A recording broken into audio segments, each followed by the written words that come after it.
La definición de displasia de cadera del desarrollo la vamos a tener entonces como un espectro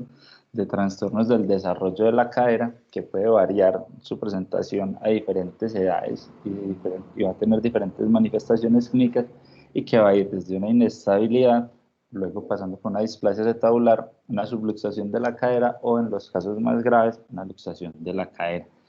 Pero en este aspecto vamos a tener una etiología común que va a ser la laxitud excesiva de la cápsula articular de la cadera con falla para mantener la cabeza femoral dentro del acetábulo, lo que va a llevar a un desarrollo displásico o dismórfico de ambas estructuras. Cuando hablamos entonces de esta entidad, vamos a tener que hay un espectro de presentación y de manifestaciones clínicas y radiológicas tan grande que va a ser muy difícil comparar los diferentes manejos y los diferentes resultados como si se tratara de una sola entidad, por lo que a veces es un poco confusa la interpretación de la literatura.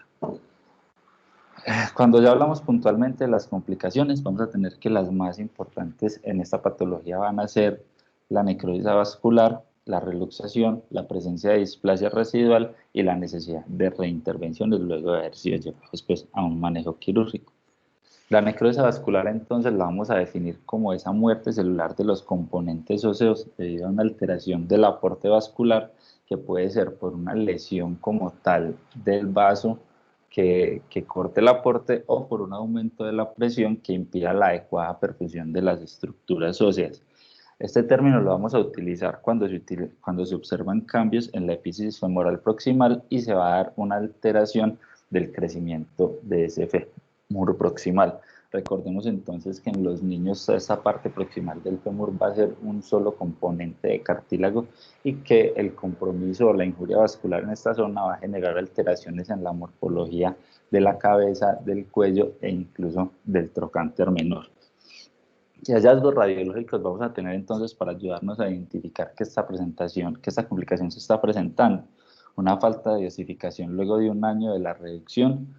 la falta de crecimiento luego de un año de que ya la cadera se encuentra reducida, que se vean signos o zonas con radiolucidez asimétrica en la epífisis o un ensanchamiento de la metáfisis. En la literatura hay varias clasificaciones para tratar pues, de comprender las secuelas de esta necrosis vascular, pero las más utilizadas van a ser la de Busch-Ogden y la de Calanchi. Y vamos a tener que entonces lo que nos va a explicar esta clasificación son las deformidades que se van a producir a futuro según la zona de esa epífisis femoral proximal que se vea comprometida por la injuria vascular. Entonces vamos a tener que la grado 1 va a ser cuando solo está comprometida la cabeza, la grado 2 cuando está comprometida la parte lateral de la cabeza y la metáfisis, que nos va a dar una deformidad que va a ser usualmente en valgo, la grado 3 cuando está comprometida la parte central de la cabeza y la metáfisis completamente, y la grado 4 cuando ya está comprometida pues, la parte medial. La variación entre las clasificaciones de Calanchi y Busch-Ogden van a ser simplemente que la grado 3 y la grado 4 se invierten. Esto porque va a ser importante, además pues, de la displasia a nivel de la parte proximal del fémur y el mal desarrollo del acetábulo, va a ser porque esa alteración en la relación entre la posición central de la cabeza y un trocánter mayor que va a quedar relativamente elevado y de mayor tamaño va a disminuir el brazo de palanca y la longitud y la tensión de las fibras de los músculos aductores, lo que va a generar pues, la cojera por Trendelenburg que se ve en estos pacientes. Otra de las clasificaciones que nos puede ayudar a definir cómo va a ser la evolución del pronóstico de estos pacientes, que si bien es más utilizada en otras patologías como la enfermedad de Perthes, va a ser la clasificación de Salter-Thompson, que nos va a hablar de si hay un compromiso de más o de menos del 50% de esa metáfisis, de esa epífisis proximal, y eso nos va a hablar de cómo va a ser la remodelación de la cabeza y qué secuelas se podrían presentar a futuro. La presencia de esta necrosis vascular y de otras complicaciones de la displasia de la cara del desarrollo nos va a condicionar el desenlace. Y ese desenlace lo vamos a medir de forma más frecuente la clasificación más utilizada va a ser la clasificación de Severin modificada, que la vamos a dividir en grado 1 cuando es una cadera que se considera normal, grado 2 cuando hay una reducción concéntrica con leve displasia que puede comprometer el cuello, la cabeza o el acetábulo, la grado 3 cuando hay displasia pero no subluxación, la 4 cuando hay subluxación y la 5 y la 6 cuando ya él no está bien articulada, sino que se articula o con un falso acetábulo o hay una reluxación. A grandes rasgos la podemos dividir en tres grupos, 1 y 2, que serían aquellas que tienen buen pronóstico, 3 y 4, que son aquellas que tienen un pronóstico que puede variar, y las 5 y 6, que son aquellas que van a tener un mal pronóstico. En cuanto a la reducción inadecuada y la reluxación, vamos a tener que va a ser la complicación más común, no es una complicación mayor en estos pacientes, pero no reconocerla a tiempo y no reintervenirla o no realizar las medidas de forma temprana sí va a llevar a unas complicaciones muy severas, y siempre se debe tener en cuenta que el paciente que antes se consideraba pues como algo más sencillo, luego de ser llevado a una reducción abierta, por la alteración y el proceso de cicatrización que se presentan los tejidos blandos alrededor de la cadera, ya se va a tornar en un paciente mucho más complejo. ¿Qué causas entonces vamos a tener para que se dé una reducción insuficiente o una reluxación? Una liberación inadecuada de los tejidos blandos, que no se seccione adecuadamente el ligamento redondo, el ligamento transverso, que haya persistencia de fibras o del tendón del psoas, que se dé una liberación capsular insuficiente o una capsulorrafia inadecuada al final del procedimiento, que se realicen procedimientos óseos conjuntos como la osteotomía pélvica de Salter y la osteotomía femoral de forma simultánea, que nos podría llevar a una subluxación posterior por un pobre cubrimiento por la inclinación que se le da al acetábulo, o que se presente una derrotación excesiva en el fémur. Otras causas van a ser la mala adherencia o el uso por tiempo inadecuado de la inmovilización con el yeso pelvipédico luego del procedimiento, que hayan patologías óseas residuales que no se hayan manejado durante la cirugía o que se hayan manejado de forma inadecuada, como una anteversión femoral excesiva, una anteversión acetabular excesiva y una anteversión combinada, que va a ser, a pesar de que se realice un adecuado manejo de todos los tejidos blandos durante la cirugía, una causa de inestabilidad y reluxación muy importante, que hayan defectos acetabulares óseos en la pared anterior o posterior, o que durante el procedimiento para realizar la reducción se encuentre anesfericidad e incongruencia. En el libro de Tachan entonces nos dan esta frase que me parece pues importante traerla, porque es importante tener humildad cuando una cosa se nos sale de lo que esperamos, y es que el cirujano sabio va a buscar un asistente con experiencia antes de tratar de repetir el procedimiento para evitar tener las mismas complicaciones. En cuanto a la displasia residual, vamos a tener que lo que se va a dar es una inadecuada remodelación del acetábulo en respuesta a la presión ejercida por la cabeza femoral en el mismo. Va a tener que, cuando la cabeza está reducida de forma adecuada, se va a dar el desarrollo normal del acetábulo, se va a profundizar el mismo y se va a corregir la oblicuidad del acetábulo, pero que cuando esta reducción es incompleta, el acetábulo va a persistir superficial, el techo va a persistir inclinado, y a medida que la cabeza se va subluxando por esa displasia residual, va a disminuir el área de transmisión, va a aumentar la presión que se ejerce sobre esa área más pequeña, va a aumentar la subluxación y también va a aumentar el riesgo de necrosis vascular en estos pacientes. ¿Cómo evaluamos entonces si hay algún grave displasia residual? Entonces, lo primero es ver que haya un adecuado desarrollo de la ceja acetabular, que esté bien formada, tener en cuenta que el cubrimiento real va a ser determinado por la ceja acetabular y no por la apariencia del techo, que muchas veces pueden ser imágenes engañosas, tanto en el intensificador de imágenes en cirugía como en los controles posoperatorios, y que pueden llevar a complicaciones que se pueden haber prevenido de forma temprana, que se esté dando un ensanchamiento de la articulación, o que haya un aumento del índice acetabular de forma progresiva en el seguimiento del paciente, o que no mejore como se espera luego del procedimiento. El desarrollo del acetábulo, entonces, ¿cómo se da? En reportes previos se refería a que el desarrollo del acetábulo estaba completo a los 18 meses, pero se ha visto en literatura más reciente el acetábulo pues no completa su desarrollo en ese momento, sino que si se logra una reducción adecuada de la cadera, el acetábulo puede seguir desarrollándose de forma adecuada hasta 8 años luego de la reducción, si la cadera se reduce antes de que el paciente pues se tenga menos de 4 años. Y esto se ha visto que pasa tanto cuando se logra una adecuada reducción cerrada como cuando se logra una adecuada reducción abierta. Pero que si el paciente ya es mayor de 5 años y hay persistencia de la oblicuidad del acetábulo, los pacientes van a tener un pobre potencial de remodelación y un mal pronóstico en cuanto a la corrección de su deformidad o de su displasia acetabular. Las reintervenciones entonces van a estar o se van a dar principalmente en qué casos. Lo primero es el fallo en lograr un resultado duradero, que se ha visto que es más cuando solo se hace reducción abierta, la alteración del índice acetabular y el centro borde durante el crecimiento del paciente, durante el seguimiento, que se ha visto que también es más frecuente cuando solo se realiza reducción abierta, que haya una reducción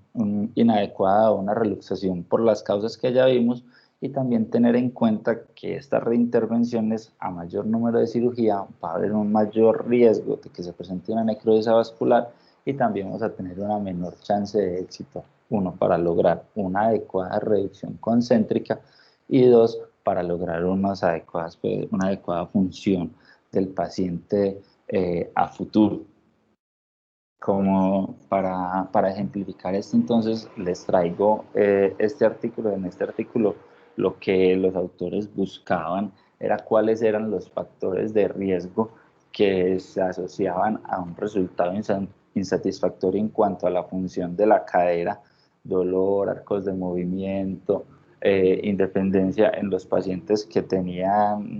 se trataban con la reducción abierta y que habían consultado de forma tardía, y lo que encontraron fue que los pacientes que tenían mayor edad cuando se llevaban a tratamiento, una clasificación de TONIS más alta, pues de un grado mayor inicialmente, que desarrollaban complicaciones como necrosis vascular y que eran llevados a tratamientos quirúrgicos más agresivos,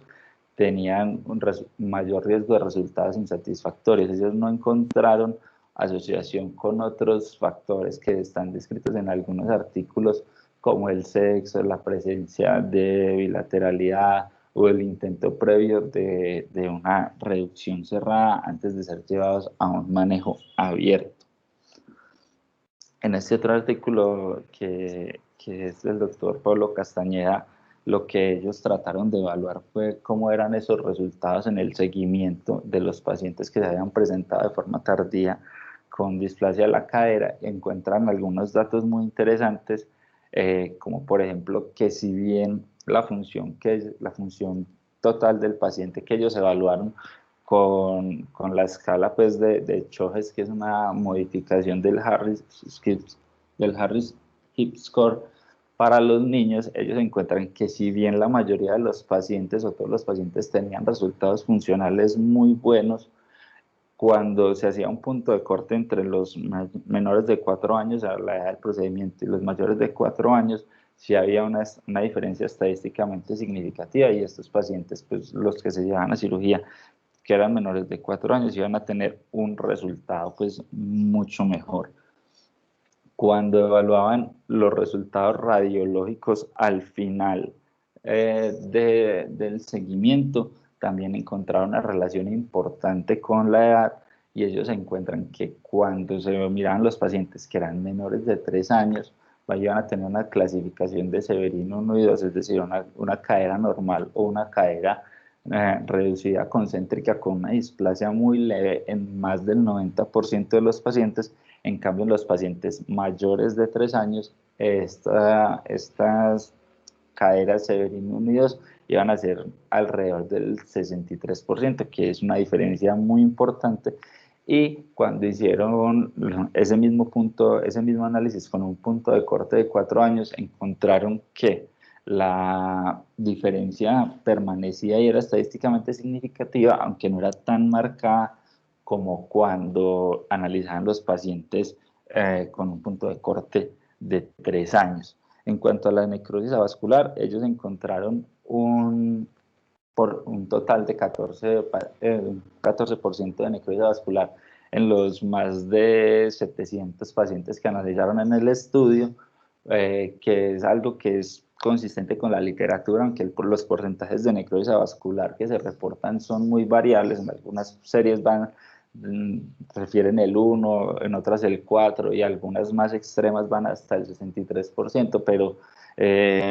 lo usual es que esté alrededor entre un 10 y un 20%. Ellos encontraron que había una relación directa con la clasificación de Tonis inicial al momento de llevar el paciente a cirugía, y no encontraron pues una relación clara con la edad. Cuando miraron la clasificación de Salter-Thompson, ellos no encontraron que hubiera una relación directa con la edad o con la clasificación de Tonis inicial en si se presentaba un compromiso de más o de menos del 50% de la epífisis proximal del fémur con la necrosis avascular. Cuando ellos analizan las complicaciones, entonces